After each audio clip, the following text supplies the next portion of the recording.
The voice is on. Lights, hit record, action.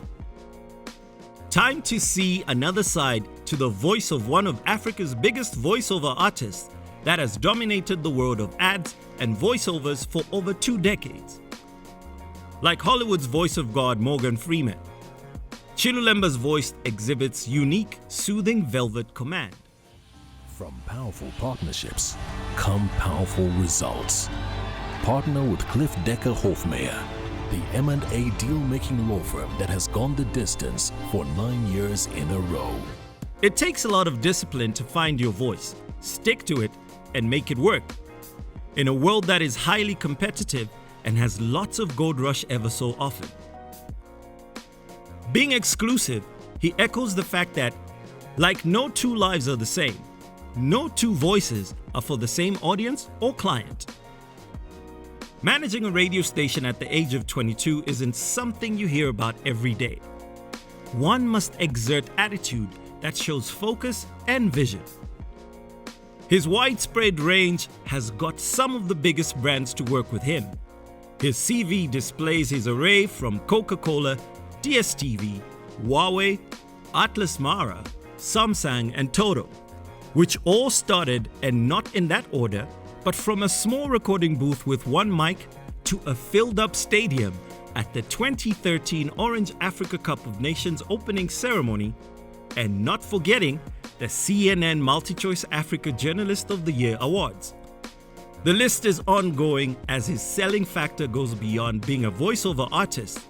He's an author of his memoir, music, and other ventures within the business of entertainment. Welcome to Entertainment Exclusive, Chilu. Thank you so much, Marian. Good to be here. Thank you. Awesome. I want to start with talking about finding your voice, not your memoir, which you released last year. But what drew you to the profession of being a voiceover artist, professional voiceover artist, and the brand that you are today? So I think what happens usually is for people that get into a radio station as an employee, one of the things that you discover once you get into the radio station is that there are a lot of opportunities related to a person doing voiceover, because radio stations are kind of like a bus stop for clients coming through and traffic from people who need to be advertised to and so on. So in my case, when I joined Radio Phoenix back in 1996, when the station started, the plan was for it to be a community station. They used to call it a community-based commercial station. And based on the fact that people need to put out ads and so on, Mr. Hickey, who was the owner, the late Mr. Hickey, brought a bunch of us into the studio to kind of test our skills and see whether we could fulfill the role of doing voice for various things on the radio station. At the time, my focus was primarily just to be on radio, present shows, have fun. I wasn't thinking about voiceover, but after he grilled us and after he kind of taught us how to do voice, and then over and above that, realizing that you can make money off it, then I was sold, and I've been anchored in there since. So this is 25 years or whatever later, and it's grown into something. That's pretty dope. You're in an industry that is ever changing. People are obsessed with the new thing. They want the new thing or the younger version of who you are and stuff like that. So how do you manage to just sort of stay relevant? What are some of the tips you can sort of give us for that? Well, the one thing that you're absolutely right. I mean, when I started in voiceover, even from the technology point of view, stuff was all analog. We were recording onto reel-to-reel machines. Then the big thing at the time was mini discs before MP3s were a thing. So trends change technologically, trends change in terms of how the industry shifts and so on.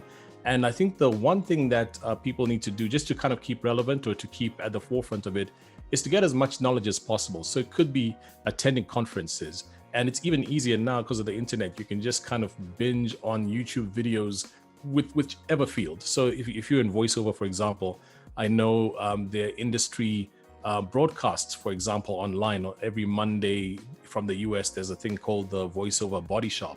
And they air it every Monday. People ask questions, people get new insights and information. There are forums online.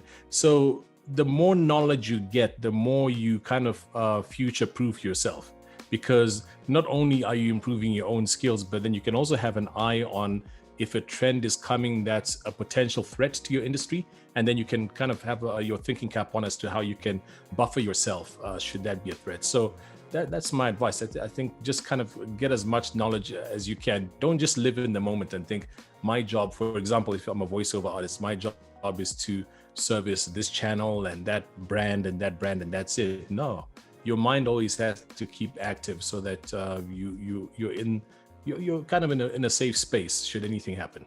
You got to keep up with the game. Absolutely. Yeah. Okay, so I remember I sent you this question, but we had to clarify it. You were one of the guest speakers for the I Blew It night. Yeah. I mean, I was just searching. There's like interesting tips and stuff like that. And just one of the things that stuck out for me was failure and how it's good to embrace failure, not to be afraid of it.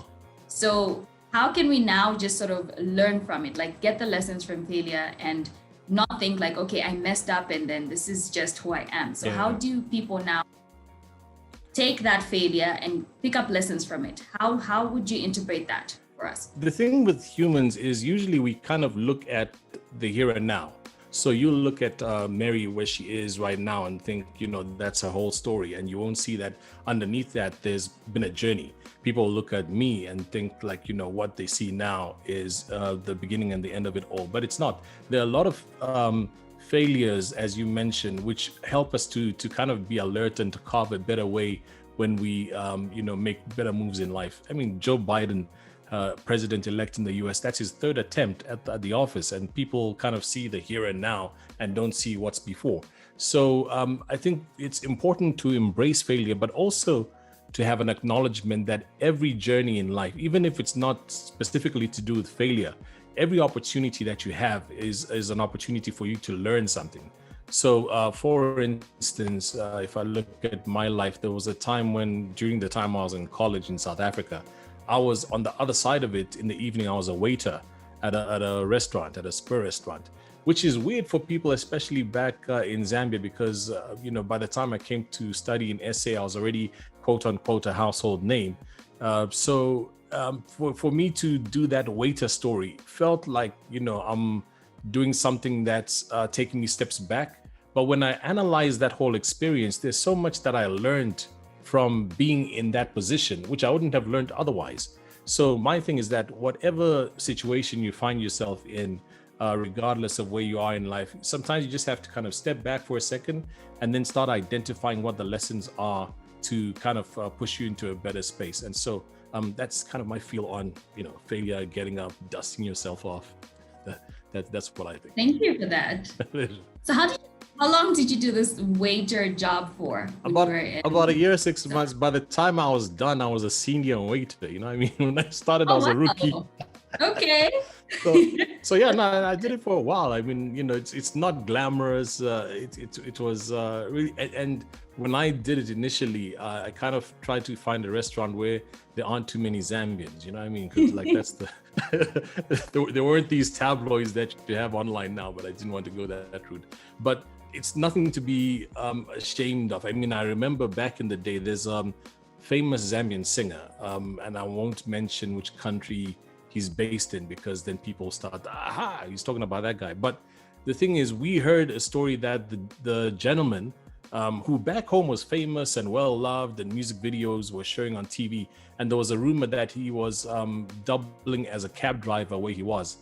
And at the time it was like, almost a shameful thing in terms of the way it was framed, but it's absolutely not. Because if I think about your hustle in life and how you move, I was in LA about 2 years ago. I was in Los Angeles for a day doing something, and the Uber driver who was moving me around, as we got talking, she told me she's an actress, and I thought, okay, this is interesting.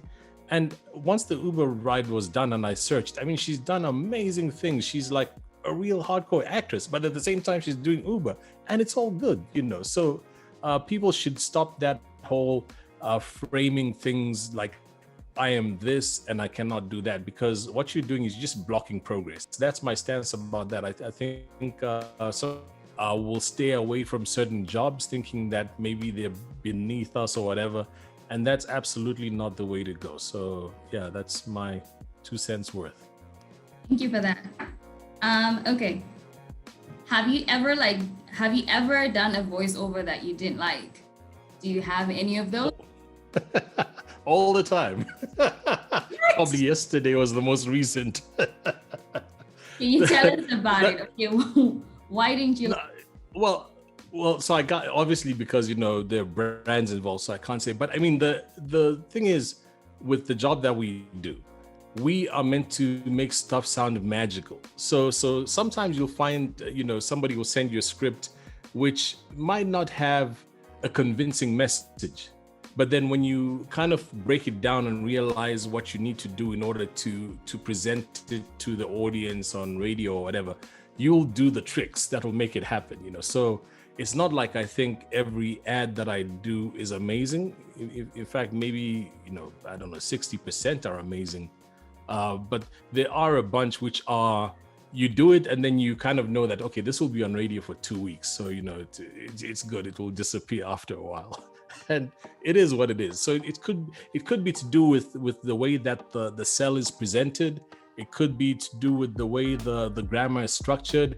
It could be to do I'll give you an example. I won't say the name of the brand, but there's a particular broadcaster. And when I started doing their work, it was all very polished and it had like an aspirational tone to it.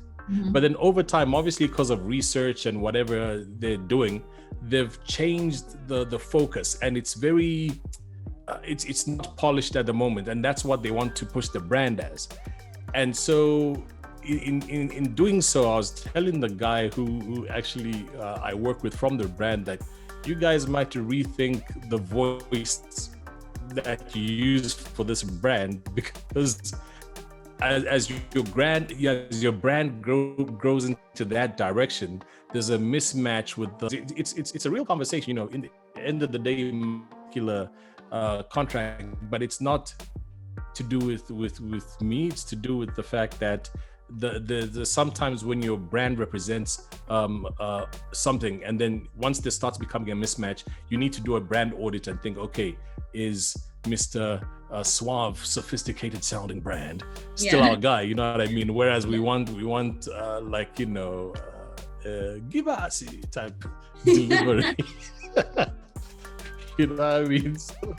So yeah, that's I'm not being funny. It's just yeah. So yeah, all the time voiceovers that I don't like all the time, but you do them and you do the best that you can because you understand behind the scenes what's trying to be achieved. What was your highest paying voice? My highest paying voice? Wow. It's difficult to give you numbers because, my relatives watch Spring TV.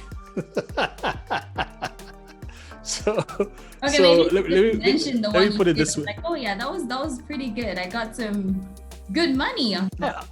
Well, I've done some biggish stuff. You know what I mean? If you go to IMDb and search using my name, you'll see that I've done some stuff for MTV, some stuff for Al Jazeera, some stuff for, like the opening ceremony for AFCON was pretty big. So I have done big stuff, but I keep saying, even though, one variable is the money. So you can say, yeah, the money was big in this particular respect. But at the end of the day, all the voiceovers that you do are going to be done in a small little tiny room. So to bring context into something, when somebody says, what's the biggest voiceover you've done?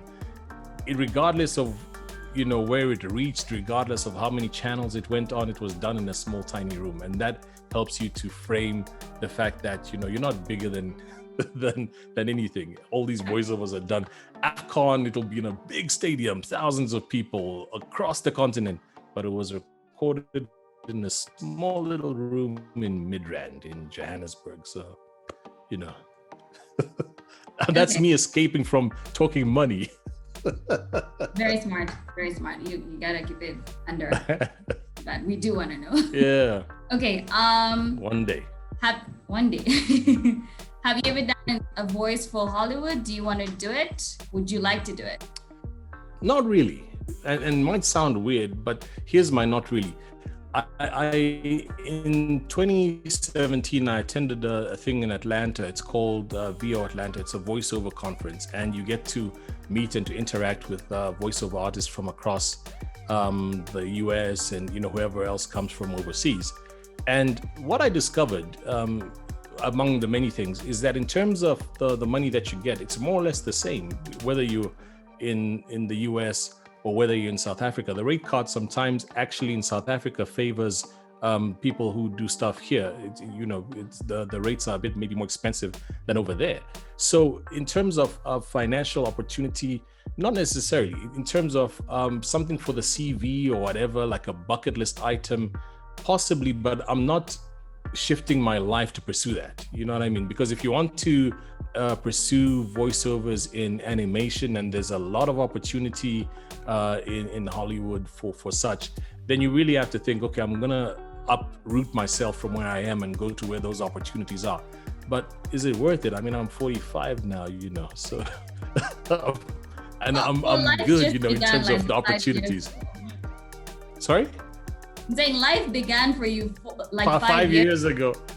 Yeah, so. well, as the cliche goes, but there's a man here who's got like 2 grown daughters. One of them just did her first voiceover pretty recently for Samsung. Wow. Yeah, so that was pretty cool. And yeah, it's online and stuff. But I mean that's my thing. I mean, like there are obviously things that are shifting now where you can do, for example, video game voices, and those sessions are conducted online, so you don't have to move to a different space.